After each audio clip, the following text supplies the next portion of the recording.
Hey guys, welcome back to our YouTube channel Bong reaction. আমি চলে এসেছি নতুন একটা ভিডিও দেখার জন্য, আর আমার সঙ্গে রয়েছে রিয়া আর রাজীব। আর আগের দিন আমরা একটা ভিডিও দেখেছিলাম যে বাংলাদেশ আর ইন্ডিয়ার বর্ডার মানে কত কমপ্লেক্স রয়েছে, হ্যাঁ সেটা দেখলাম। তো তার উপরেই আজকে আমরা একটা ভিডিও দেখবো, সেটা হচ্ছে আজকে দেখবো ওই যেই ভিডিওটার মধ্যে জায়গাগুলো। বলেছিলাম যে আমি বলেছিলাম যে হ্যাঁ। এরকম অনেক জায়গা আছে, অনেক গ্রাম আছে যেখানে বাংলাদেশ আর ইন্ডিয়ার মাঝখানে সেভাবে বর্ডার নেই, মানুষ এদিককার মানুষ ওদিককার যেতে পারে, এরকম একটা ব্যাপার আছে। ভিডিওটা খুঁজে পাচ্ছিলাম না, আজকে ফাইনালি খুঁজে হ্যাঁ, তো পেয়েছি। ফাইনালি খুঁজে পেয়েছি। তো চলো এই ভিডিওটা দেখবো, খুবই ইন্টারেস্টিং ভিডিও, আমার খুব ভালো লেগেছিল। আমি একটুখানি দেখেছিলাম ফেসবুকে। ভিডিওটা দেখতে বসার আগে 10টা প্রশ্ন ওকে অলরেডি করে ফেলেছি। হ্যাঁ সেটাই। তো যাই হোক, চলো বেশি দেরি না করে দেখে নিই।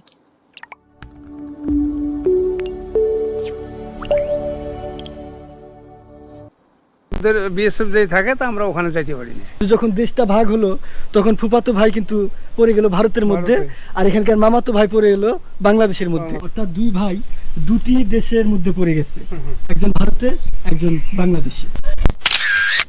দেখুন এই বাড়ির মানুষ গোসল করতেছে এখানে, এই পুকুরটা হচ্ছে ভারতের, অর্থাৎ এই ভাই হচ্ছে ভারতের, আমি হচ্ছি বাংলাদেশে।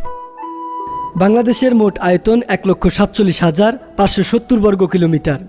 ভৌগোলিক অবস্থানে বাংলাদেশের 3 দিকে রয়েছে ভারত, তাই মায়ানমার সীমান্ত বাদে বাংলাদেশের যে প্রান্তেই যান না কেন সেখানেই ভারত পাবেন। একদম। আজকে আমি আপনাদেরকে বাংলাদেশের কুড়িগ্রাম জেলার ভুরুঙ্গামারী উপজেলার এমন এক সীমান্তবর্তী গ্রামে নিয়ে যাব, যে গ্রামে রক্তের সম্পর্কের মানুষগুলো পাশাপাশি বসবাস করে কিন্তু ভিন্ন দেশে, অর্থাৎ এক একজন বাংলাদেশে এক একজন ভারতে।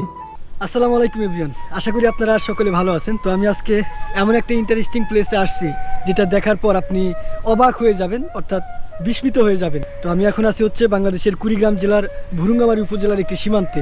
এখানে এমন একটি ইন্টারেস্টিং বর্ডার রয়েছে যেটা দেখলে আপনি অবাক হয়ে যাবেন।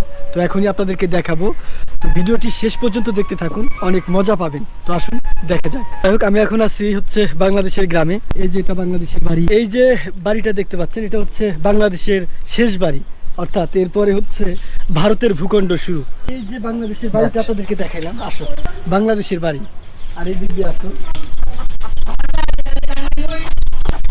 এই যে এটা কিন্তু ভারতের বাড়ি, এই হচ্ছে বাংলাদেশের বাড়ি, আর এই হচ্ছে ভারতের বাড়ি, একদম লাগানো একটাই বাড়ি। কিন্তু এখানে দুটি দেশ ভাগ হয়ে গেছে, বোঝার উপায় নেই। সামনে হচ্ছে বর্ডার পিলার, আপনাদেরকে দেখাবো। আসসালামু আলাইকুম, ভালো আছেন আঙ্কেল? আপনাদের এখানে বর্ডার দেখতে আসছি, একদম এত কাছাকাছি বর্ডার থাকে। এটা নাকি হচ্ছে বাংলাদেশের বাড়ি, এটা হচ্ছে ভারতের বাড়ি, তাই তো? তাই আপনার বাড়ি কোনটা? এই যে আমার বাড়ি বলছি, এই যে আপনার মানে বর্ডার ঘেঁষে যে এই যে বাড়িটা, এই বাড়ির মানুষজন, এই বাড়িদের কি কোনো আত্মীয় স্বজন হয়? হ্যাঁ আত্মীয় স্বজন। কেমন আত্মীয় হয় তাদের? ওই আমার ফুয়েতো ভাইয়া, আপন ফুফাতো ভাই। আর এই বাড়ি এই বাড়ি এলার ওই যে ফুয়েতো ভাইয়া, আপন ফুফাতো ভাই। তো বন্ধুরা, আসলে দেশ ভাগ এমন একটা জিনিস, এখানে যেহেতু পাশাপাশি বাড়ি, আমরা জানি আমাদের মামাতো ভাই বা আমার জ্যাঠাতো ভাই, চাচাতো ভাই, এদের বাড়ি কিন্তু আশেপাশে হতে পারে। তো এখানে সেই এই বাড়িওয়ালার ফুফাতো ভাইয়ের বাড়ি হচ্ছে ওইটা, মানে ভারতের মধ্যে, মানে ফুফাতো ভাইয়ের বাড়ি হচ্ছে ওইটা। কিন্তু এরা তো পূর্বকাল থেকে এভাবে বসবাস করতো, কিন্তু যখন দেশটা ভাগ হলো তখন ফুফাতো ভাই কিন্তু পড়ে গেল ভারতের মধ্যে, আর এখানকার মামাতো ভাই পড়ে এলো বাংলাদেশের মধ্যে। অর্থাৎ এই যে এই বাড়ির যে ভাইটা আছে, এই ভাইয়ের মামার বাড়ি হচ্ছে এটা নাকি? মামার বাড়ি। আচ্ছা, তো এই যে এরকম এই পাশাপাশি যে বাড়ি, যেহেতু রাষ্ট্র দুইটা হয়ে গেছে, এখন কি এই যে আসলে সমস্যা হয় না? না, ওই যদি পুলিশ না থাকে তাহলে সমস্যা হয় না, আর যদি পুলিশ থাকে তার সমস্যা হয় না। কিন্তু বাংলাদেশের বিডিএফ তো কিছু পায় না, কেন হচ্ছে মুসলমান। আর কি বলবে, ফুফাতো ভাই যদি এটা বাড়ি হয়, এটা যদি মামার বাড়ি হয়, এই আনাসে কানাসে এই বাড়ি একই বাড়ি, এটা আসতে তার অনুমতির কোনো প্রয়োজন নেই। আর এটা আমার মনে হয় কোনো আইন এটাকে আটকাতে পারবে না, কারণ এই বাড়ি আমি মামার বাড়িতে আসবো, কে আটকাবে?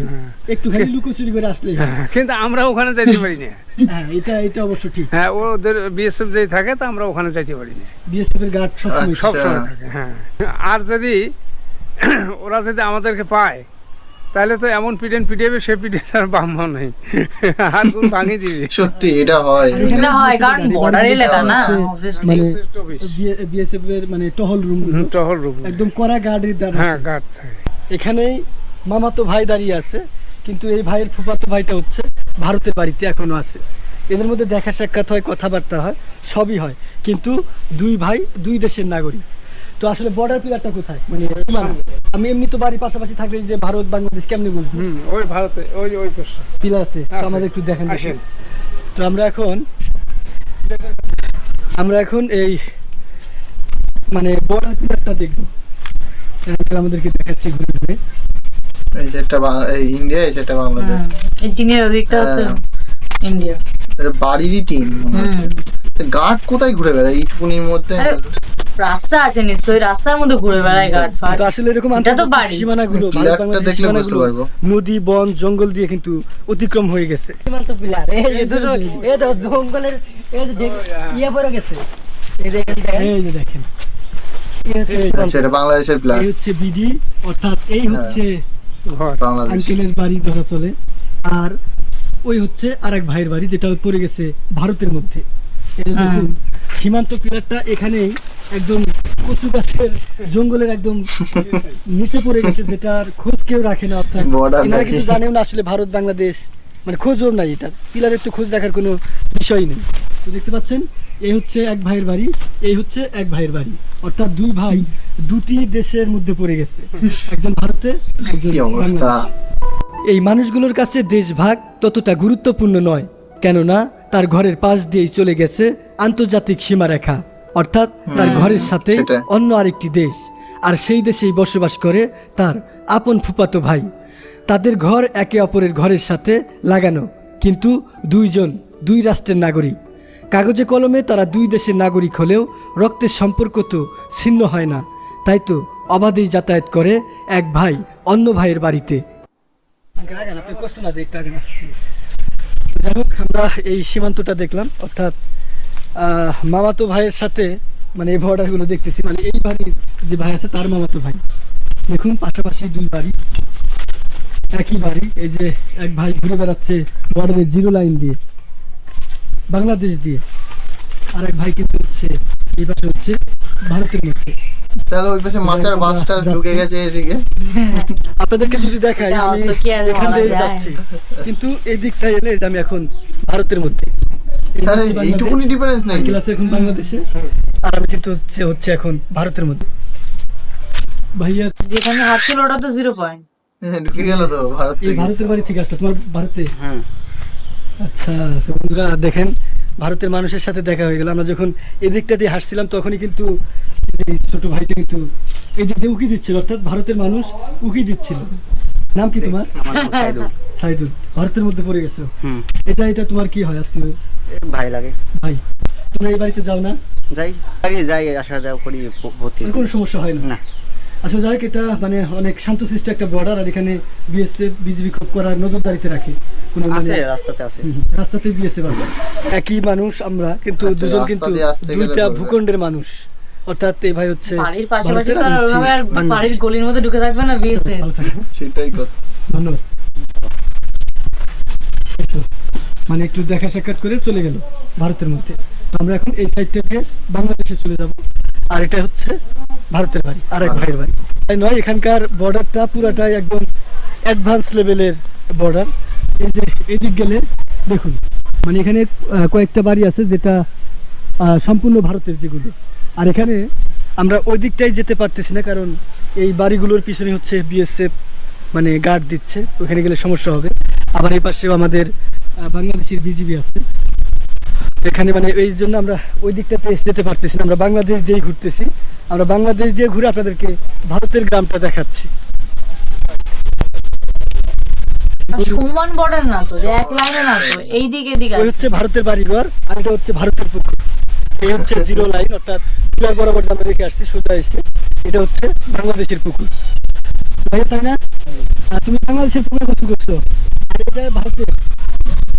তো দেখুন কতটা অদ্ভুত সীমান্ত, একদম জিরো লাইনে সে গোসল করছে বাংলাদেশের পুকুরে। তোমার বাড়ি বাংলাদেশেই, এখানে গোসল করলে সমস্যা হবে না ভারতের পুকুরে? সমস্যা হয় বলতে বিএসএফ আছে সমস্যা। তো যাই হোক, দেখুন একদম পাশাপাশি জিরো লাইনে সবকিছু হওয়া সত্ত্বেও কিন্তু মানে এখানে অবাধে চলাফেরা করতে পারবে না, কারণ সে চাইলে কিন্তু এখানে গোসল করতে পারতো, কিন্তু যেহেতু আন্তর্জাতিক সীমারেখা, এটার অনেক নিয়ম কানুন অনেক রুলস থাকে, এর জন্য সে মানে কিন্তু ওপেন চাইলে থাকলেও বিএসএফ ভারতের থাকলে পুকুরে গোসল প্রবলেম করতে হবেই পারে। অবভিয়াসলি। বাংলাদেশের মানুষ বাংলাদেশের পুকুরে গোসল করছে। আপনাদের এখানে বর্ডারটা ঘুরতে আসছিলাম, মানে যতটুকু জানলাম এই পুকুরের এই পাশটা হচ্ছে ভারত আর এই পাশটা হচ্ছে বাংলাদেশ, অর্থাৎ এই ভাই হচ্ছে বাংলাদেশে গোসল করতেছে, তো তাই তো নাকি? হ্যাঁ আচ্ছা, এই যে একদম লাগোয়া সীমান্ত, এখানে বসবাস করতে আপনাদের কোনো সমস্যা হয় না? না, ওরকম সমস্যা হয় না। এই যে বাড়িগুলো দেখতে পাচ্ছি, আর এখানে দেখলাম আপনার ঘরের কর্নারে হচ্ছে আর একটা বাড়ি, এগুলো কি আপনাদের আত্মীয় স্বজন? হ্যাঁ, এরা আমাদের আত্মীয়-স্বজন। হ্যাঁ, সীমান্ত যে জমিগুলা 977 1S 2S 3S 4S 5S 6S 7S 8S 9S পর্যন্ত 24 বিঘা জমি যাহা আছে পূর্বে ইন্ডিয়া, পশ্চিমে ইন্ডিয়া, উত্তরে ইন্ডিয়া, সম্পূর্ণ সম্পত্তি আমাদের, আমার আপনার মানে পিলার ঘেঁষে যে জমিগুলো আছে সীমান্ত সব আমার। পুকুরটা আপনারই? আমার এখানে আর কোনো অপশন নাই, মানে সীমান্ত কাছে যা সম্পত্তি আছে, জমি আছে, সবগুলো আমার। এমনকি সামনের যে বাড়িটা দেখতে পাচ্ছেন, আপনাদেরকে যদি দেখাই, সেই সামনের বাড়িটা হচ্ছে মানে বাংলাদেশের বাড়ি, আর সেই বাড়ির চালের যে পানিগুলো সেগুলো কিন্তু ভারতের মধ্যে পড়ে। এই যে এটা ভালো বলেছে ভাই। বাচ্চা, এই যে বাচ্চাকে তো আমাদের চলে গেল এক বাড়ি থেকে অন্য বাড়িতে, আর এই যে ঘাটটা দেখতে পাচ্ছেন, এই ঘাটে কিন্তু বাংলাদেশের যে এই যে বাড়িটা দেখতে পাচ্ছেন, তো এই বাড়ির মানুষজন এখানে গোসল করে, এমনকি এদের যে কাপড় চোপড় আছে সেটা কিন্তু এই যে আসুন, এটা হচ্ছে জিরো লাইন, তারা কিন্তু এই কাপড়টাই ভারতের মধ্যেই নেড়ে দেয়, মানে শুকাইতে দেয়। আর তোমার ইন্ডিয়াতে ভালো। এই যে দেখতে পাচ্ছেন তার এরিয়াতে কিন্তু সে আছে, সে ভারতের মধ্যে আছে, অথচ উনি ঘুরতেছে ফিরতেছে তাদের এরিয়াতে, উনি কিন্তু ভারতীয় নাগরিক, এই যে চলে গেল তার সীমানায়। তো যাই হোক, এই সীমান্তে এসে আমারও অনেক ভালো লাগতেছে। তো এই যে এই বাড়ির এক ভাই হচ্ছে গোসল করছে এখানে। ভাই, এটা তো বাংলাদেশের পুকুর, জি ভাই। আপনি এই যে আপনার পাশে হচ্ছে ভারতের পুকুর, জি, এখানে এই গোসল করতেছেন, এখানে নামা যায় না? নামা যায়, হ্যাঁ, নামা যায় মাঝে সাঝে। দেখুন এই বাড়ির মানুষ গোসল করতেছে এখানে, এই পুকুরটা হচ্ছে ভারতের, এখানেও নামা যায় এখানেও নামা যায়, কিন্তু তারা কিন্তু সচরাচর এটাই নামে না। ভাই আপনারা বললেন একটু নামে দেখাই। হিয়ালা দেখেন, বাংলাদেশের মানুষ বাহ, এটা ভালো ছিল, এটা ভালো ছিল। বলে না নেমে দেখায়। বেআইনি কাজ করার দরকার নেই। ভালো বলে একটু নেমে দেখিয়ে দিলে। ভালো বলেছে। ওইদিকে কোথায় গেছে?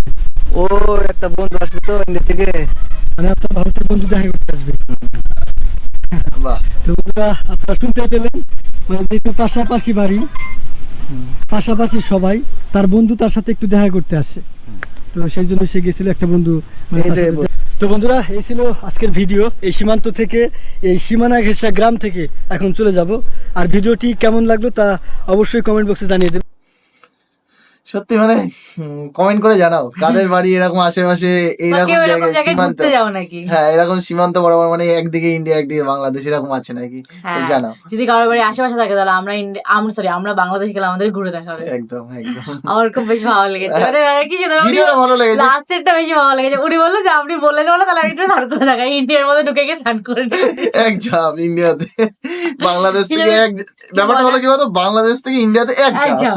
মানে তুমি বলো মজাটা কত, আমাদের ইন্ডিয়া থেকে বাংলাদেশ যেতে গেলে পাসপোর্ট করতে হবে, ভিসা করতে হবে, যাওয়ার তারপরে খরচা, ট্রেন টাইম। ওটা বাদ দাও, খরচার কথা পরে দাও, রুলস রেগুলেশন, মানে তোমাকে বর্ডারে গিয়ে দেখাতে হবে, রুলস মানতে হবে, তোমাকে চেকিং করাতে হবে, তারপরে কি তুমি বাংলাদেশ ঢুকতে পারবে। আর ওখানে দেখো টুক করে পুকুরে ঝাঁপ দিচ্ছে, হয়ে গেছে বাংলাদেশ। এই জায়গাটা কোথা দিয়ে ভারতে যায়, মানে ভারতে কোথা দিয়ে ঢুকছে সেটা দেখতে হবে, তাহলে ওই জায়গা দিয়ে পার হয়ে যাবে বাংলাদেশ। ওইভাবে তুমি যেতে পারবে না তো, মানে ওইভাবে তুমি ওই গ্রাম খুঁজে যেতে হবে, তারপরে কি ভাইয়া সব বলো, গ্রামের নামটা বললো না। বলেছে, ফার্স্টে বলেছে মনে হয়। মানে ইন্ডিয়ান না, ওই বাংলাদেশের গ্রামের নাম হ্যাঁ, বলেছে। ইন্ডিয়াতে তো গ্রামের নামটা মানে আলাদাই হবে। হ্যাঁ, অবভিয়াসলি আলাদা হবে। হ্যাঁ। তো যাই হোক, ভালো লাগলো, ভালো একটা ভিডিও ছিল। হ্যাঁ, ফার্স্ট টাইম ভিডিওটা এরকম সত্যি একটা ভালো ভিডিও লেগেছে। দেখলাম। হ্যাঁ, ভিডিওটা ভাইয়া ভালো ব্লগ করে, ভালো ব্লগ করে, সঙ্গে আর বেশিরভাগ একই কথা বলছি। বেশিরভাগ এই ধরনের ব্লগই বানায়। না, তো যাই হোক। বেসিক্যালি আমি দেখলাম ভাইয়া মানে একই কথা বলে বলে ভিডিও ব্লগটাকে অনেকটা বড় করেছে আর কি। ঠিক আছে, সিম্পলের মধ্যে হয়ে যেতে পারতো। যাই হোক, যাই হোক। মজা পেয়েছি। মজা পেয়েছি। হ্যাঁ, ভালো একটা জিনিস দেখেছি, ভালো লাগলো। আর এই ভাইয়ার ব্লগ চ্যানেল আমরা প্রথম দেখছি আজকে, মানে প্রথম রিয়াক্ট করছি, ভিডিওটা ভালো ছিল। যাই হোক, একদম। তো তো চলো। যাই হোক, চলো টাটা, দেখা হবে নেক্সট ভিডিওতে। এরকম একটা ইন্টারেস্টিং ভিডিও নিয়ে চলে আসবো আবার। ততক্ষণ জন্য টাটা। টাটা।